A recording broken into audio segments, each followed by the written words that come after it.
What's up, Renegades? Welcome to Renegade Con. Today, I have a very special guest here that we're going to interview. This is Scott Almes. He is the designer of Wraith and the Giants. Say hi. Hi, yeah, I'm excited to talk about the game today. We've been working on it for a long time, so it's excited to actually get it out there. So Me excited. too. Yeah, everybody's been really jazzed about it, so it's great that we're finally getting to sit down and talk through some of the process. So, without further ado, I'll get right into it.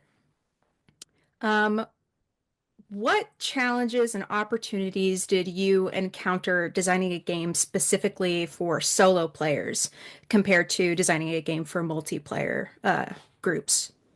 Yeah, there's definitely some good pros and cons for solo games. One of the pros is it's pretty easy to get to the table to test it, right? So Sure, you yeah, could less try out less your schedules to coordinate, just one person.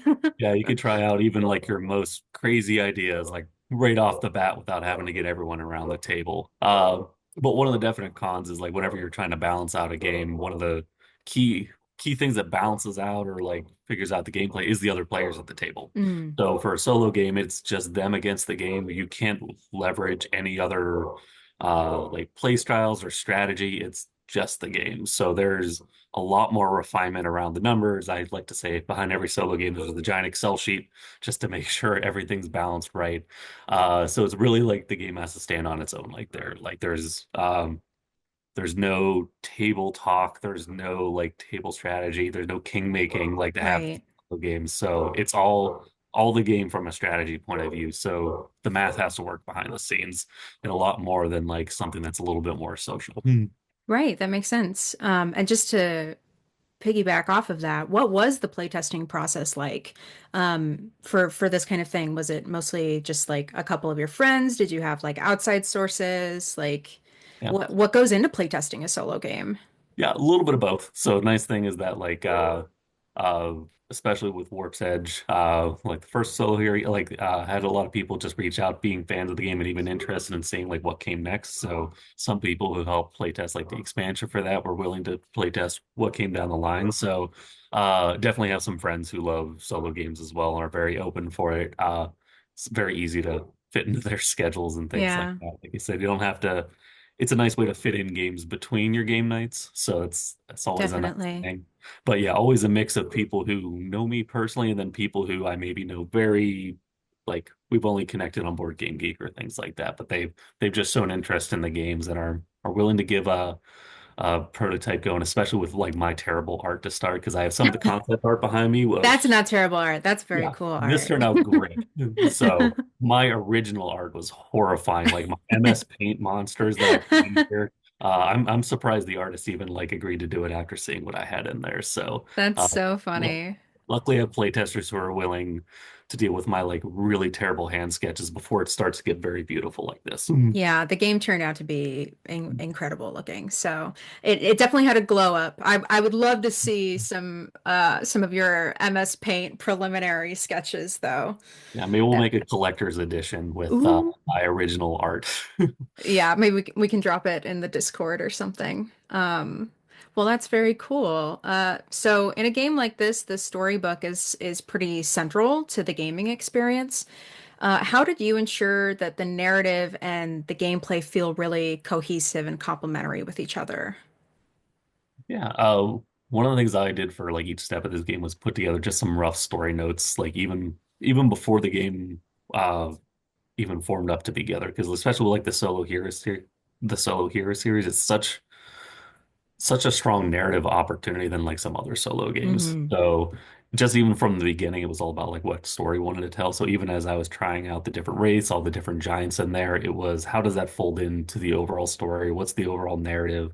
Um, because that's another other thing that solo games can really have is to really bring people back to the table. Why they want to keep playing and exploring them is going deeper into the story and exploring and having a little bit more emotional hook.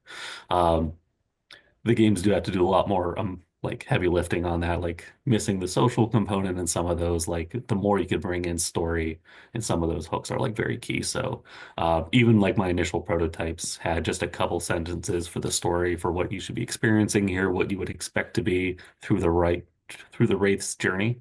So yeah, that was foundational from even before I put in my crappy art, just like right from the beginning when it was just numbers on cards, I had story notes in there.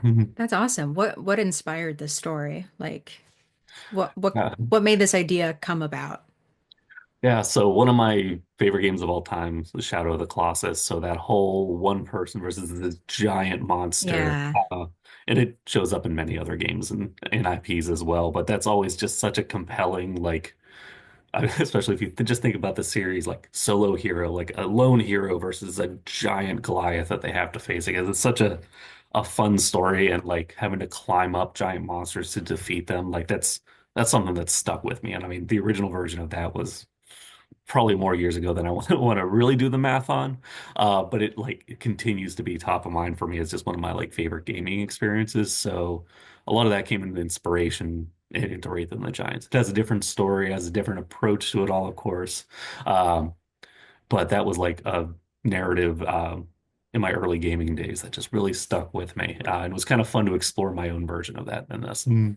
Yeah, I think that those kinds of stories resonate with a lot of people. This idea of you being alone and fighting big looming threats, right? It's yeah, I think that really touches a lot of people. Yeah, it's fun like imagination. Like you're not going across a map. You're going across this giant creature. Like the creature is the map. I mean, it's a fun sense of scale in what you're trying to accomplish. Yeah, definitely. So the Wraith's decks evolve over time, young, adult, elder. What inspired this mechanic, and how does it enhance the sense of progression for players? Yeah, so yeah, because the overall story is that you are a wraith defending your village, and basically every generation, these giants come back and you have to defend it. And you progressively get older and have to fight them at different stages of your life. So love this idea of like your lone job is you're a special warrior to defend this village. Um, and one of the nice things that went into it is for a solo game too, you always kind of want to go a little bit deeper, add more complexity as people add to the game. And by able to tie that to the story, it gave a cool opportunity that the young Wraith is the simplest one.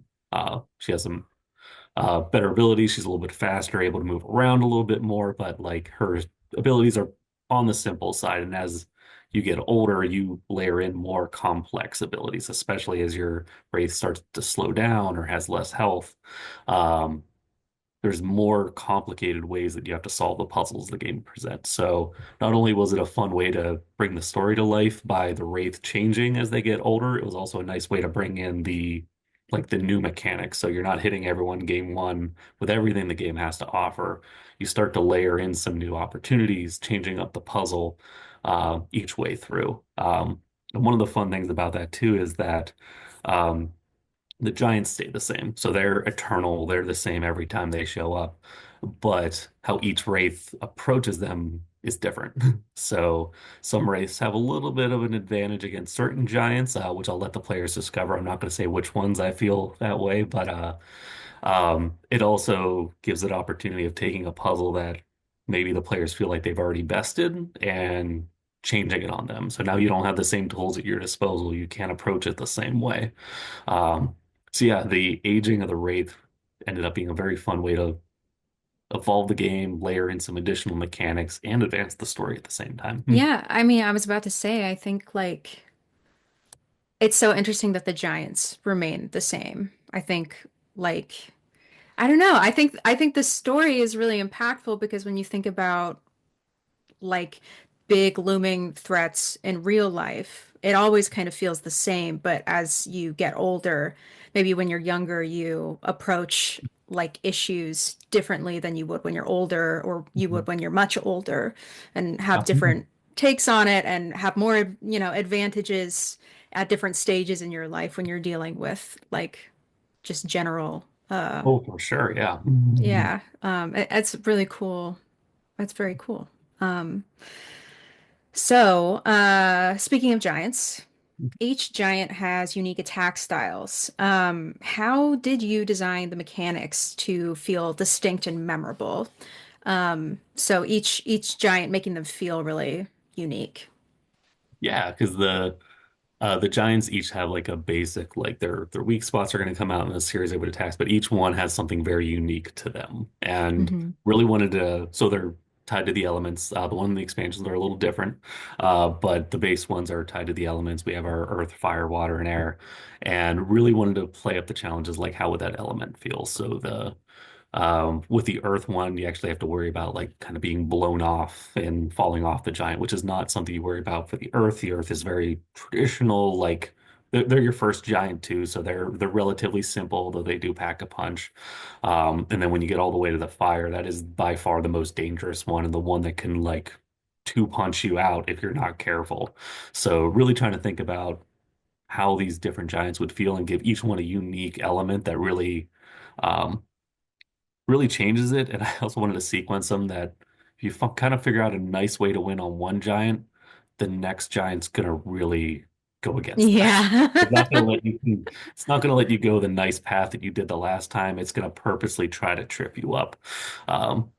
Which I hope people have fun exploring that piece. I'm sure they will. I mean, that's a great way to keep gameplay really fresh too. Mhm. I think especially with solo gaming, sticking with the game and continuing without having, your friends there that are pushing you to keep playing. I think Mhm. like having really engaging mechanics like that and challenging you in different ways, I think is really important. And I think a lot of people are going to enjoy that. I certainly will. I think that'll be great. Cool. So, speaking of gameplay and mechanics, I want to talk a little bit about combat. So this game features melee, ranged, and explosive attacks. How do players build strategies using these options, and how do combos add to the tactical depth of the game? Yeah. So one of the challenges the players are presented with is you kind of have like two card lanes you're managing. And as you're building out those card lanes, they start to evolve as one might be better at melee, one might be better at ranged, and how you kind of combo those. Part of that comes down to how you might suited up against that particular giant. Some of it is a little bit of luck of the draw, and some of it is how your decisions along the way. So, what are the challenge for the player is like for that giant, which combos do you want to set up, or do you want to try to set up some things in the same lane, where this one's your maybe range and melee lane, and the other one's for explosive and maybe good movement. So how you set up the lanes to be able to set up future combos is very key. Because sometimes you can have both, like I've seen players do like attack lane, movement lane. I've seen people mix and match them. Sometimes by choice, sometimes also the giant might mess you up quite a bit Yeah. for what you build.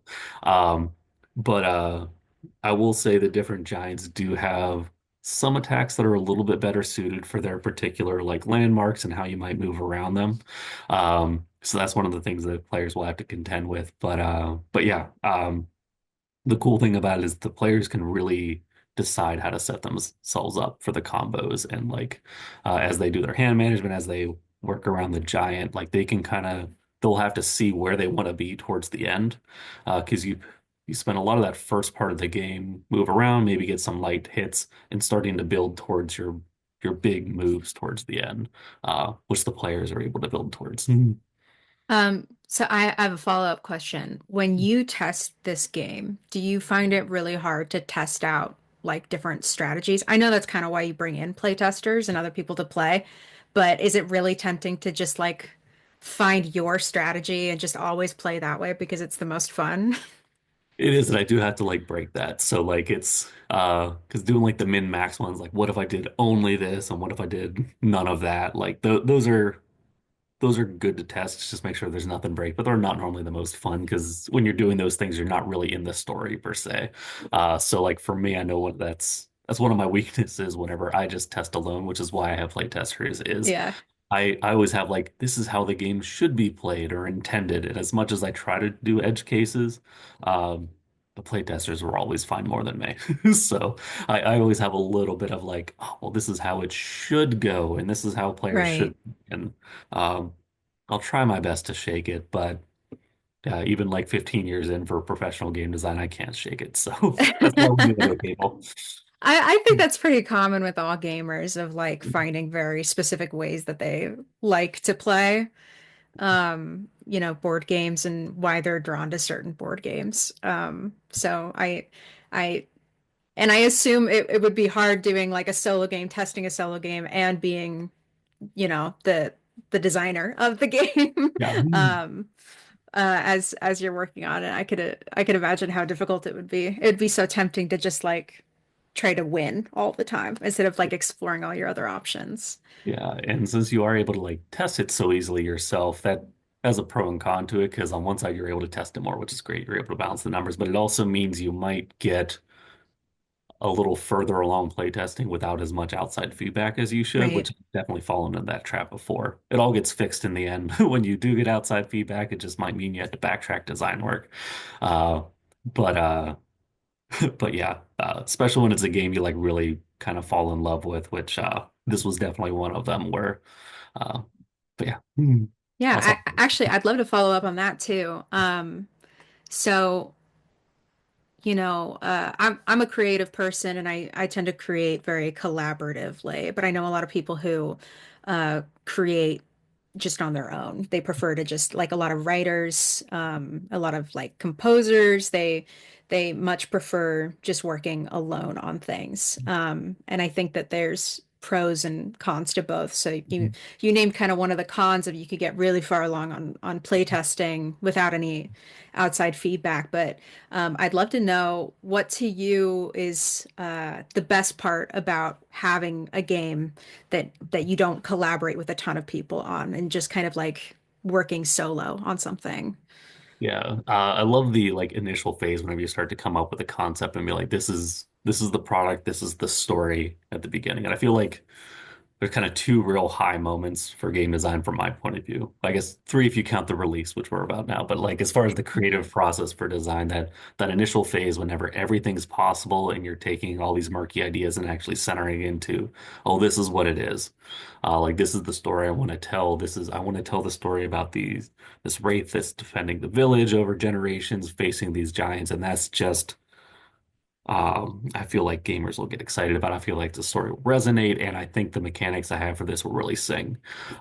And then you get into the grit of playtesting and stuff, which is still great, but sometimes um, creatively, whenever you're like living your Excel sheets, you're taking those really minute feedbacks of, uh, this is a little too strong, this is a little too weak, and going through those iterations.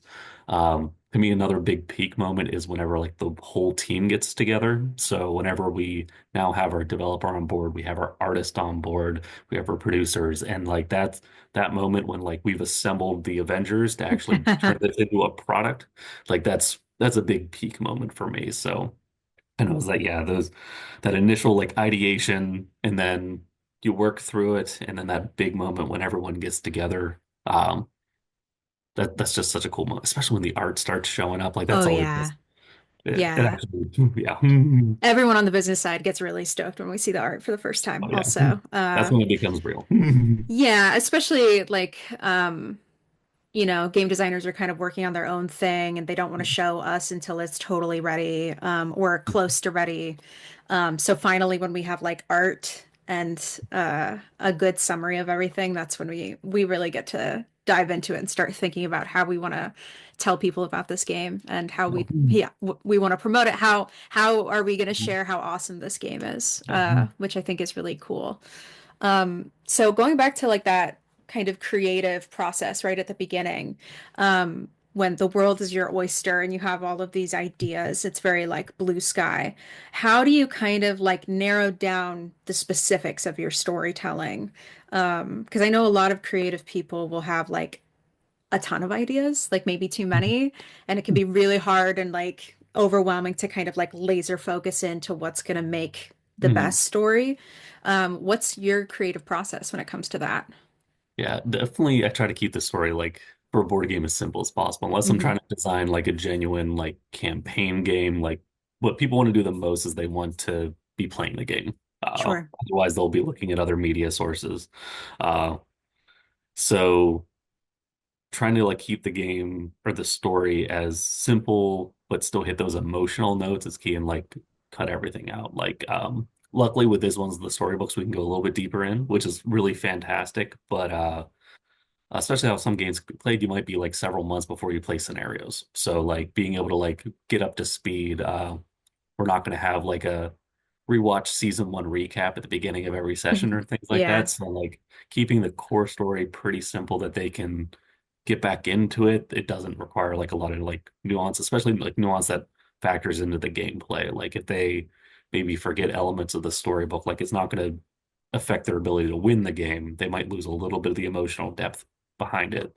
But yeah, keeping like the emotional core of the game and the story itself like really simple so it can be picked up quickly if um solo games can be like very relaxing and kind of fit between the gaps of the day too. So making sure it's able to be picked up as quickly as possible because there's Right. a lot to go with learning a game.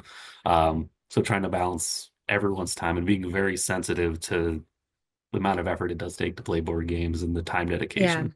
Mhm. I definitely find as I get older and busier, I definitely don't want to be wasting my time on media. So I love it when a game can be streamlined and picked up like that. Just because it's the worst when you really like sit down and learn a lot of rules for something and then you hardly get to play, or, maybe the game isn't as fun as you thought it was going to be. So, I mean, that's great to hear that that's a priority, for you in design. Yeah, and you Um, mentioned the rule book too. That's like a key piece of whenever you start to put the game in the rule book. Like if I find myself struggling, like I'm having a hard time explaining this, like this probably means my rules aren't like I should simplify the overall rules. Like that could be a nice moment of saying like if I actually can't put this into print that it feels like obviously understandable or pick up and play, like I'm asking too much of the players here. yeah. I can't personally teach everyone. Like it needs to be very clear on the page. Yeah, definitely. Especially, I know this is a solo game, but multiplayer games. I don't. We work in the games industry, so I'm sure Yep. you are also the person who has to explain rules to people. Yeah, I don't think my game group has read a rule book in a decade. So, Yeah, yeah. I'm lucky. I tend to game with my family. I've got some games people in my family too, which is helpful, but I definitely feel that. But I think for solo games, it's uh a lot of people who love games who maybe can't get a group together really gravitate towards solo games, or the kinds of people who host game nights, who still want to game and have some, me time and still relax and play a game. You don't necessarily want to overwhelm them either, because they're so used to just explaining games to yeah. people all the time. Um, but yeah, speaking of seasoned gamers, how does this game like balance the appeal between totally new players and more experienced players? Like, what's appealing about this for both the new gamer who maybe has never played a solo game or maybe is very new to board games in general, and how does it appeal to somebody who's like really into the depths of the board game scene? Yeah, one thing I hope they'll kind of appreciate on both end of the spectrum is that progression of like the Wraith and how they like age through the different generations. Because since the first Wraith starts off like pretty simply, I would expect a new solo game to probably spend more time with that young Wraith, like a little bit more time to actually beat the Giants, while it might come a lot quicker to more experienced gamers. But the experienced gamers will probably work through those first scenarios a little bit quicker and then start to get into the more complex stuff after they'll take to the game pretty quickly. But it'll offer all that complexity on the back end once they've gotten deeper into the story. Um, and then for the new gamers, it really just eases them in at their own pace. Like those first ones, it still will offer a challenge to experienced players, but even for new ones, like it's simple enough. The more complex rules are saved for whenever the Wraith ages, so it gives them an easier entry point to them. Um, and one of the things we worked on, especially during the development phase with Chris and Dan helping out a lot, was making sure a lot of the rules feel like connected to the story, or like, and not the story is the right word, but like um, what the Wraith would actually be doing on them. So they feel very thematic. That's what I'm looking for. They're feeling very thematic. Like this is what a wraith would be. They would be climbing up here. There's a climb symbol. That's what you're doing. It's not asking a lot of the players to like interpret. It doesn't feel very abstract. Um, it feels very linked to like what you're actually doing in the game, how your pawn's moving around the giants as well.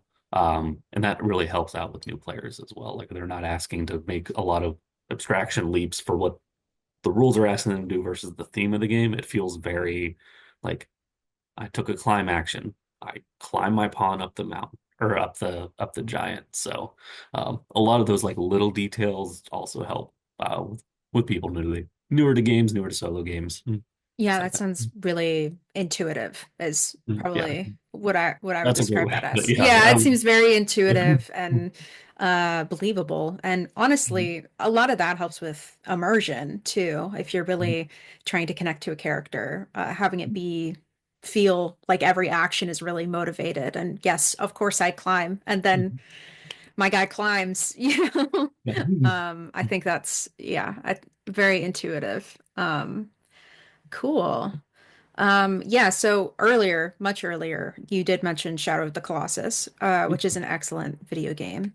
What else, what other influences in your life kind of informs your design of this game? Or any games? Like what are Yeah. your biggest cultural influences? Yeah, so one of the fun things about game design is you can almost do any activity and pretend it's just for research, right? So it's Totally. Oh my God. yeah, I'm like that. Like, and I'm not even a designer. And I'm like, well, I'm playing this game. It's market research. yeah, it's fine. My accountant's gonna raise eyebrows, but that's fine. Yeah. Um, but yeah, so like the idea of like a lone person like fighting a giant creature or like some monsters attacking a village, like Shadows of the Colossus was definitely one. Attack on Titan was another Sure. one I had. That was a really strong one. There's even some like older games. I think it's a Tom Wham game called like Snit's Revenge that has these like little creatures fighting this giant monster as well. That one's pretty old school. It used to come in like a TSR mat that you'd have to unfold and have these little cardboard chits. Um, but yeah, those are some of the inspirations for this one to also see like um, never want to design a game that's already out there. So making Sure. sure having a fresh experience. But when I approach a game like this, I love to go outside of gaming as much as I can to just get some inspiration, especially because that helps bring in like story hooks and emotional beats that can sometimes be hard if you're doing like competitive research versus what similar games might be. You have to be aware of them, so you never want to duplicate a game cycle or feel like Yeah. you're offering an experience that gamers already have. Um, but yeah, those are some other inspirations for this one as well. Yeah, I definitely find in the creative process, consuming lots of different forms of art is so important because like a writer's brain is different from an actor's brain, is different from a game designer's brain, is different than a video game designer's brain. And I think it's so interesting how there are so many ways to get to a story, right? Mhm. And it's cool to see game design taking on such a life of its own. It's definitely like such a newer art Mhm. form, and it's cool. It's cool to see it joined kind of the ranks of the Mhm. arts. Mhm. Great. Yeah. So, is there any element of this game that you're particularly proud of, or that you feel will define its legacy in the Solo Hero series? Yeah, I certainly do hope it has a legacy in the solo career. I mean, I it's been think it some will. material to It's work it's on. gonna be awesome. I'm sure everybody's gonna love this. Yeah, I've been very fortunate to this will be my third in the series so far, so I'm just very excited about that. But uh I'm really happy with just how the story of the game has meshed with the mechanics of it. So it feels like this very like classic, almost like fable-ish storyline Well, that just feels, I yeah. haven't said it yet, but I mean, it's kind of like David and Goliath, Oh right? yeah. It's very like tale as old as time, Yeah. this incredible, like larger than life, pardon the Yeah. pun, story. Yeah, it just feels like the story just resonate and like I feel like the gameplay like really leans into it. Like it doesn't feel like a pasted on theme at all. Like the mechanics really augment the story behind it. So it just feel I'm just very happy with how they blend it together. And especially whenever we went through the art phase, I feel like it just evokes all the like the emotional beats I was hoping for. I mean, these giants are terrifying in the game, and like the Wraith has that wonderful progressive of like being kind of young and wide-eyed at the beginning, and look, and then at the end is this weathered Wraith like f fighting these giant monsters, which is just uh, the art brings up the theme, and I feel like it just all kind of sings together like for the final product. So I think when people open up the box and start to explore what's in there and then actually start to get into the game, read the rule books, it just comes together and just a package that, yeah, just feels like the story and mechanics just blend together in just a really enjoyable way that hopefully people are very eager to revisit through all the stages of the race life and take down all those giants every single time. So Yeah, that's awesome. Yeah, I think that'll definitely appeal to a lot of people. Certainly it'll appeal to me. So at least you have one fan. But I'm sure everybody watching this is gonna love this game. So that'll be great. We have a little time left. Is there anything else that you want to tell us about this game? Anything that we should know before we dive into it?